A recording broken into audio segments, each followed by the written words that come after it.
Welcome viewers to our next episode of Gender Diversity in an Altered World. Today we have a special focus in this episode which is around gender and artificial intelligence. So we have a very distinguished guest who's agreed to be interviewed today. Her accomplishments are so big, probably I will need one episode to read out all her accomplishments, but I will try to keep it concise, picking the highlights. So Dr. Terri Horton, she's a workforce futurist, artificial intelligence business strategist, and founder of FuturePath LLC. She's a future of work expert, and her expertise sits at the intersection of future of work, artificial intelligence, and the impact to organizational strategy and people. She has provided strategic insights for Pew Research Center, Forbes, the Obama Foundation Scholars Program, and is an expert advisor for the United Nations Global Cooperative Network on the use of artificial intelligence in attaining sustainable development and innovation goals. She was selected to deliver two keynote speeches at the 2020 World Literacy Summit held at Oxford University in the UK, where she will deliver her first TEDx talk in 2020 and is currently writing a book about thriving in the future that will publish in 2021. She holds multiple industry credentials in human resources, is a lecturer in the University of California and California State University Systems, and a post facilitator with Cornell University. Dr. Terri, real pleasure to have you with us here today. Thank you for giving us this opportunity. My pleasure. So, Doctor, I know you are the expert in the field of artificial intelligence as well as future of workforce. So now with the current pandemic situation which has come in place, it's disrupted businesses in an unprecedented manner. What it's also done is accelerated the adoption of artificial intelligence. So what do you see will be the pace and what are some trends that you see with respect to adoption of AI in industries? Sure. One of the things that's so profound when we think about the impact of COVID is that it accelerated the unfolding, if you will, of the future of work by nearly a decade, by best estimates. And so as futurists, we knew that, by 2025, there'd be a widespread adoption and use of AI across the enterprise. But now we're looking at that level of adoption really materializing around 2022, 2023. So that's one of the biggest shocks is that, the rate and pace over the course of a matter of months, if you will. Mm-hmm. The other thing that's really interesting too is that even before COVID, in 2019, the IDC conducted a survey and the spend in AI was projected to be 98 billion worldwide. And post-COVID, a really interesting study by Bain revealed that 3 out of 4 companies that they interviewed plan to substantially accelerate their AI initiatives and implementation as a result of COVID. So we should see shifts. Some of the top industries that were driving AI adoption, let's say in 2020 and 2019, according to McKinsey, number 1 was tech industry, followed by automotive, of course, telecom, financial services, and travel. It looks like we're going to have some really interesting acceleration in some categories that previously fell towards the bottom of the list, and primarily in professional services by the use of predictive analytics in the retail space, of course, to drive consumer behavior and adopt to the shifts that have taken place as a result of COVID. Most definitely in healthcare, and more interestingly, we're really kind of making really good strides in healthcare as it related to healthcare delivery and anticipating outcomes. But we're seeing a lot of growth on the administrative and operational side in healthcare as well. And surprisingly, one of the holdouts, education, is always, and I say this gingerly as an educator myself, in higher education, we're always slow to change. But it's been really interesting to watch how a lot of universities have adopted AI in very small ways, even from the perspective of reducing costs around managing parking and utilizing AI systems partnered with big data, the cloud, image recognition to manage the parking facilitation process. But we're also seeing it emerge around areas like admissions and screening, and also identifying at-risk students. I look forward to more of a widespread use of artificial intelligence in education as it relates to evaluating and grading the work of students, so that it frees up time for professors to spend more time on the development side with students. Yeah, so the multiple areas getting impacted from either a cost saving standpoint or efficiency improvement standpoint, and 3 and 4 is like a huge number. So with that trend in place, what do you think will be the impact on women in the workforce? So do you think artificial intelligence will help, or will it hinder women in the workplace? So, Dr. Dira, I am a internal optimist. So I'm going to say that my hope is yes, but I will back that up with the fact that we need some very deliberate and purposeful action to make that happen in the context of really closing the gender gap in the workplace. We're at a pivotal moment. We're at a time when organizations are willing to invest in their workers. We're at a time where the government is making, at least here in the States, is making some considerations around upskilling workers. And so to particularly prepare them for the unfolding of the future of work. And so we're at a very pivotal moment. And so I am hopeful that there will be more women that are able to take advantage of reskilling and upskilling in the workplace, and to even take advantage of some of these programs. But even if we look at statistics, some of the statistics, just being completely forthright about this, as it relates to gender equity, even on the STEM side, are rather grim. But I am hopeful that those will change over time and in the near future. So even if we think about the issue of equity around education, 56, this is from the World Economic Forum, 56% of the university degrees are held by women. Only 36% of those are in STEM fields, and only 25% of those women are actually working in the space. And so one way to really kind of close the gap is to amplify the importance and juxtapose that against the impact that is projected, the negative impact of AI and automation on women, and hopefully get some traction in that space to drive it.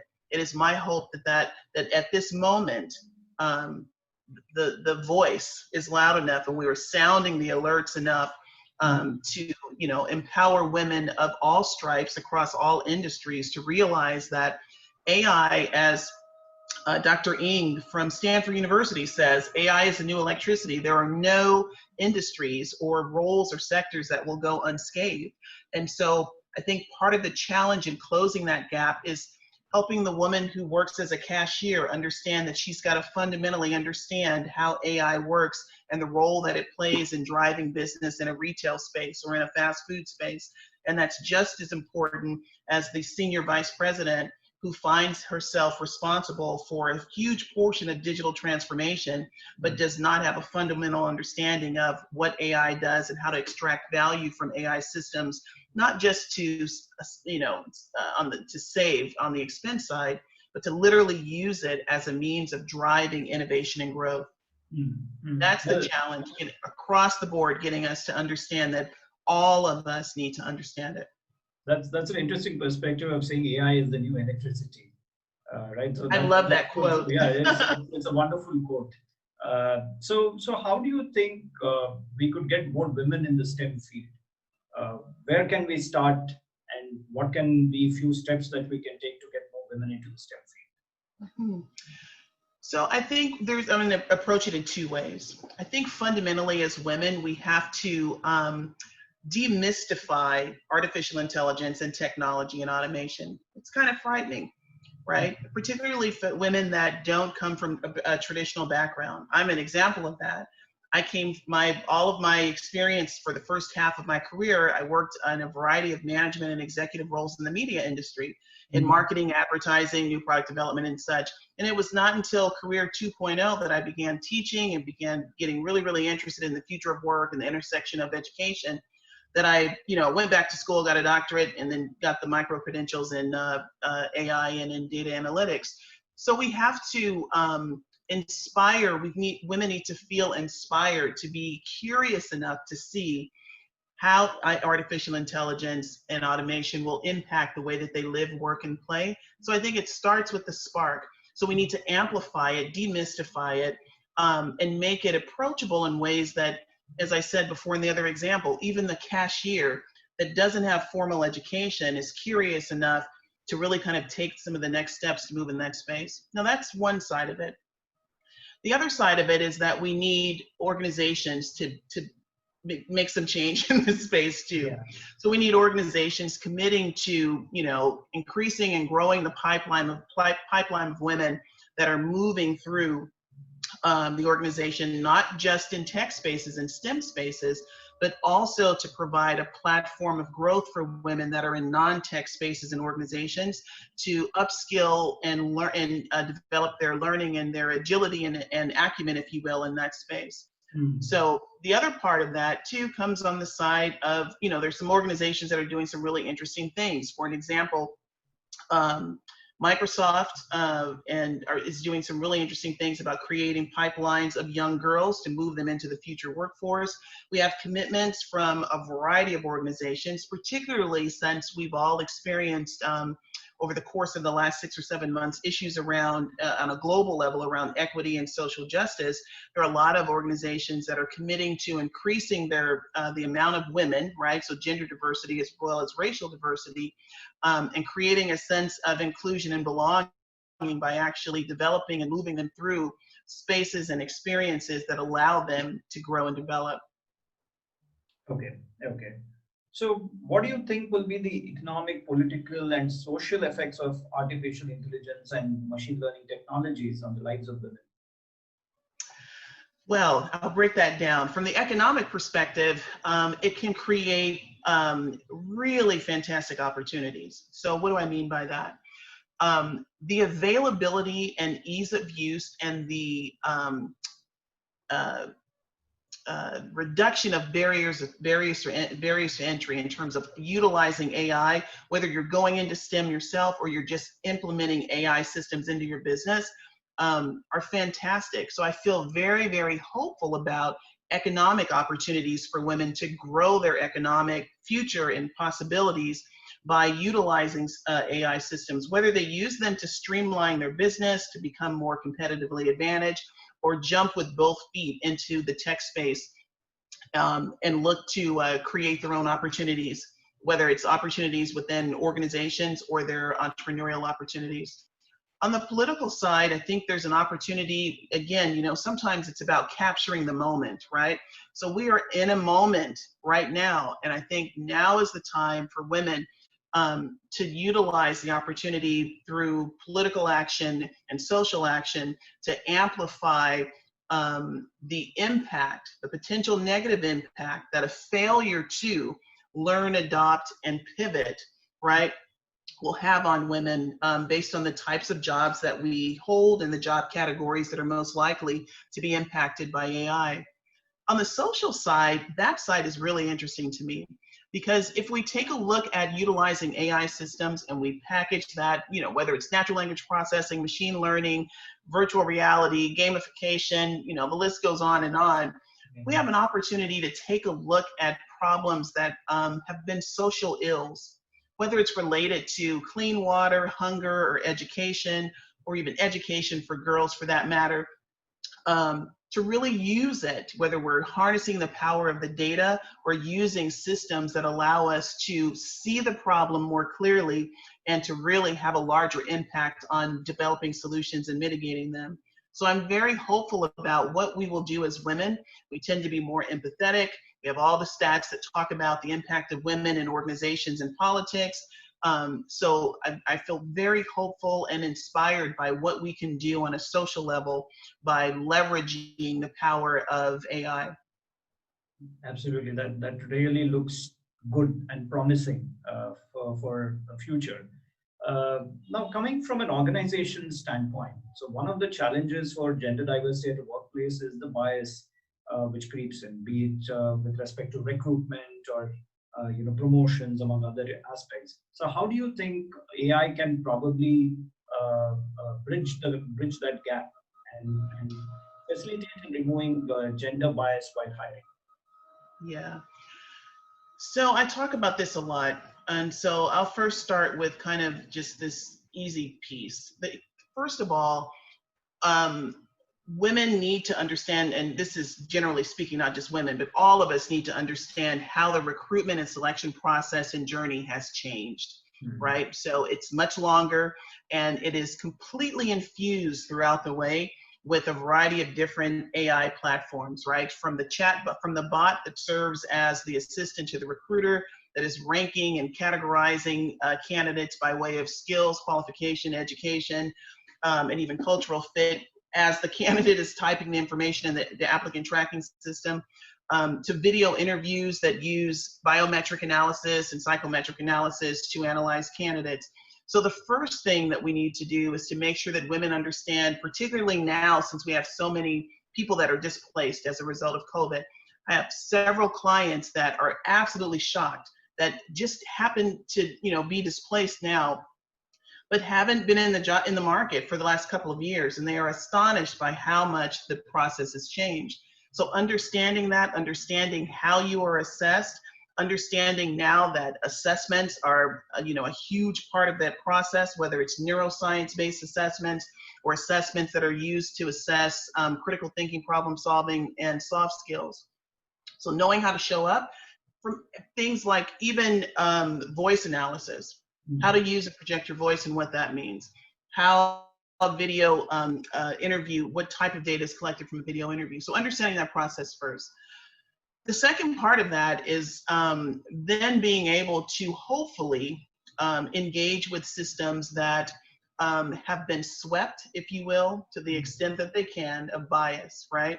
So there's an opportunity for companies to get in front of that. My fear, though, is that companies and leaders will become victims of automation bias, right? So we begin to trust the machines and the algorithms and the dashboards, exclusively, and fail to humanize the process and see the candidate or the worker.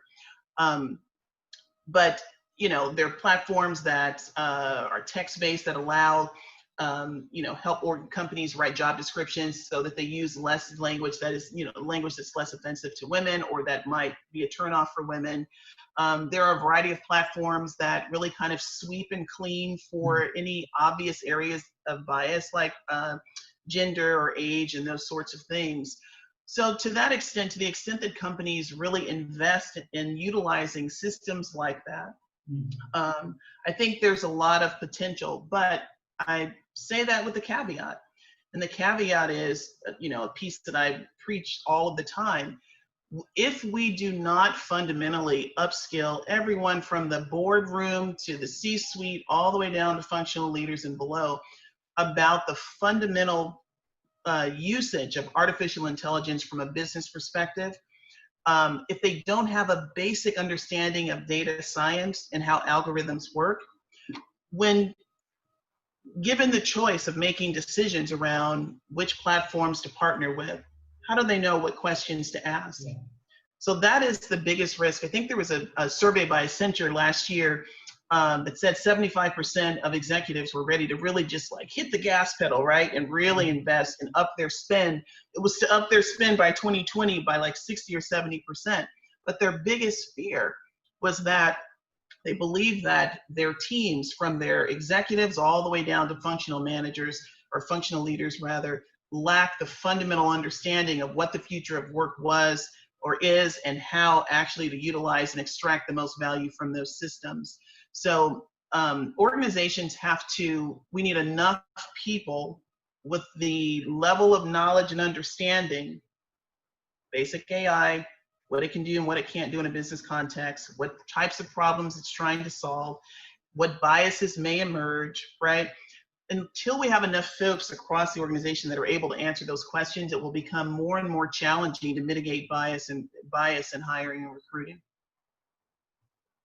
That's so true. So my next question was related to that itself. So there is an inherent fear that with more AI coming into picture across various services, various softwares which are available, and a lot of the coding and the algorithm development is being done by men, considering there are more men in the workforce and in the STEM field.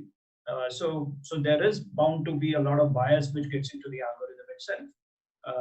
Hence it's very important that there needs to be a set of guidelines which need to be put in place from an industry standpoint, where the right checks and balances are necessary for this. So what are your thoughts on that? On what could be few potential ways to foolproof the system, at least to begin with? I know it's a longer journey, but at least to begin with. Yeah, let me make sure that I can capture all of that. I'll start with a couple of statistics. So only 22% of the jobs in AI are held by women. And then if you really kind of funnel that down to the number of women in STEM spaces with AI jobs that are actually in managerial or leadership ranks, that's only 15%. And then if we funnel that down even further to the CEO level or CEO ranks, it's about 5%. And so the representation simply is not there. And so we need more representation in that space in order to be able to, kind of like I said before, be able to make decisions, particularly around digital transformation that has been accelerated or will accelerate so much more. What was the other part to your question? Because I think I've missed that part too. So the part is basically to say how should industries probably form an alliance or a consortium or have guidelines which can probably ensure that there is no bias creeping into the algorithms or the coding that's getting into the development of these softwares and solutions. Definitely. So what's really good is that there are, here in the US, for an example, I think it was back in April, Congress passed guidelines for companies, or legislation I should say, to make sure that to hold companies liable and responsible for the outcomes of their algorithms. So that's a start. So usually what we do know is that laws and regulations lag behind technology for a variety of different reasons. So it's really good to see that. I think in the UK, France, and Australia, they're also following suit in other ways to make sure that algorithmic bias is mitigated as well. Organizations can play a role in this too, right? And so part of this ties into, if you look at the bigger picture, let's do the right thing. Let's use data for good, right? And so organizations that are transparent and have clear, ethical, and responsible policies around how they collect, utilize, and save data, how they use it across recruitment, assessments of productivity and performance, and they're transparent with that, it does a couple of things. It bodes well for their brand. It also contributes to higher levels of engagement and retention among employees and a higher level of relationship building with their workers as well. So companies can do that. That is the right thing to do. There are some that are there now. There are some that are trying to get there. There are others that have created an illusion of doing that. And one thing that we've seen as of late is that millennials, Gen Z, and alphas are really good about pulling the screens back and revealing those that don't. And so it is a good business strategy. It's a good long-term sustainable strategy from an organizational standpoint to make sure that organizations have ethical and responsible policies and that they are doing all that they can to mitigate bias. And then once bias is identified, they do something about it. We have examples. I think a couple of years ago, Amazon was in trouble. They were test piloting an algorithm for recruitment, but what they found was that it had a higher propensity of bias against women. And it was really, when I looked at it, it was really interesting. It was very nuanced things to some extent. One that sticks with me is the fact that women were excluded from selection by the algorithm sometimes simply because of the fact that men use stronger action verbs than women to describe the work that they do. We have the example of, and they've scrapped that. We have the example of LinkedIn, their recruiting platform a few years ago, to the chagrin of not just women, but anyone, of a certain age, that their algorithm identified candidates as being middle-aged at the age of 35. So imagine the impact that would have even on women, right? Just if we isolate it to women who are, re-enter the workforce and who are moving and transitioning around, and they fixed it. So I think the other piece of that is once, it is revealed that there is either a propensity for or the threat of or some evidence of, for organizations to be highly transparent about that and to make urgent strides to correct it. You mentioned an interesting point of saying a few of the countries, at least like the US, the UK, and Australia, they're taking some steps towards how do we ensure that the bias and other elements get avoided. And you also rightly mentioned that many times they lag behind the technological development. And this could be a bigger challenge, especially when you look at some of the emerging economies are concerned. So what would be some steps which the government can take with respect to defining guidelines or processes or checklists which they use to ensure that more women are included in the coding and development of these AI and other algorithms as well? Yeah, a couple of things. Number one, they need to commit to a significant amount of capital around reskilling and upskilling women in the workforce in general, but specifically with the focus on women, because we have, undeniable statistics that point to the fact that women will be impacted most negatively, as the future of work unfolds and we use more AI and automation. So that's the first thing. The other thing is to make sure that they hold companies accountable. I go back to that whole thing. Sometimes we need boundaries and parameters to get on track first before we accept how the track should be, if that makes sense. So making sure that there are guidelines and regulations in place, but definitely committing to reskilling. Organizations can't do it in and of themselves. I think a recent stat was that, at least here in the States, that companies could only commit to upskilling about 22% of the workforce. And so that whole challenge of upskilling becomes really challenging. I'll peel it back even another layer for us. One of the things that I work with clients with is really kind of understanding what it means to be a continuous learner and what this upskilling thing means, right? And so when you understanding kind of the new rules and that learning is the new currency and skills are the new currency, right? So now it comes down to, let's say a worker is displaced currently.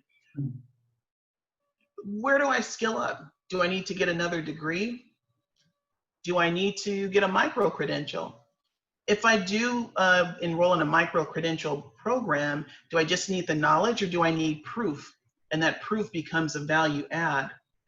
Yeah. Do I just need to learn and increase my level of knowledge and understanding in a particular area? And if so, where do I get that?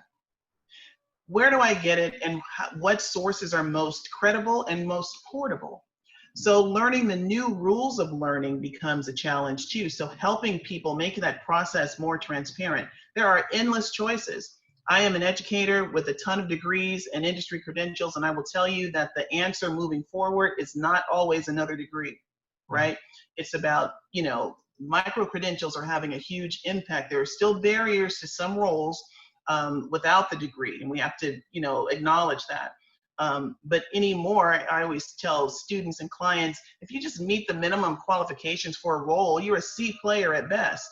Everybody hits that mark. So it is the micro-credentials, the extra learning, the interdisciplinary play. It is staying focused on the future to understand where an industry is going, to understand what additional skills to acquire and add to your brand.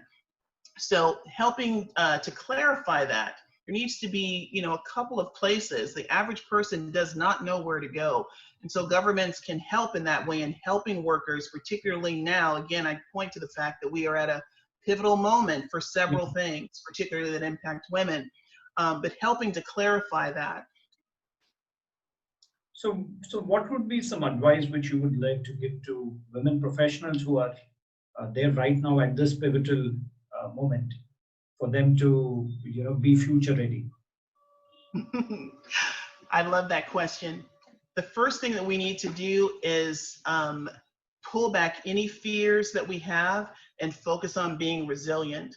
The next 5 years, we are going to experience some of the most monumental change across the workforce than we've seen in transformation that we've seen in our lifetimes. Mm-hmm. So first of all, becoming very resilient, committing to staying relevant. And I always my father was a paratrooper. He jumped out of airplanes in the military. And he always told us when we were coming up, one of the things that worked for him the most is that he ran towards what most people ran from. So run towards the future. And the future is female. However, the future is for females that have the skills that are required to move organizations forward. So take a data science class. There is nothing in my background that would indicate that I would be where I am today. You don't know where you'll end up. There's nothing in my background when I completed my bachelor's degree that said I would go on and get a doctorate. We've got a lot of opportunities to take our backgrounds and skills and twist and turn and open them in new ways and find new pockets and windows. That is the beauty of the future. But if we don't embrace the fact that there's beauty there, even though it's we may have a little bit of trepidation, we may fail to perform in the moment, and the consequences of that are dire.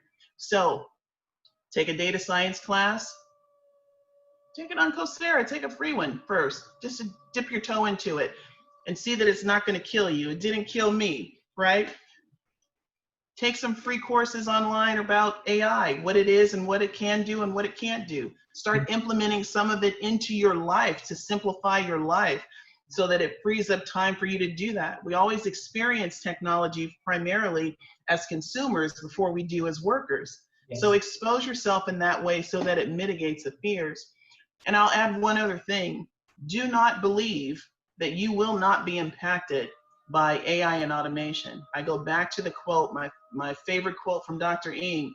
It is like the new electricity. Nothing will go unscathed. But it also presents a myriad of opportunities.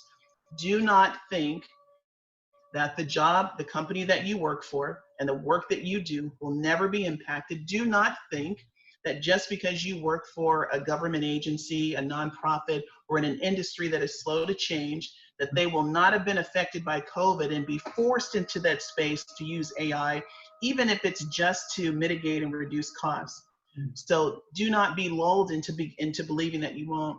So you get to own your future.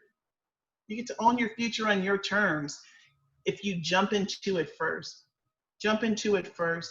Start pulling it together. And then depending on, I always say for women, when you're over 30, you want to start thinking about the work that calls you and speaks to your spirit. For me, I spent the first half of my career in media.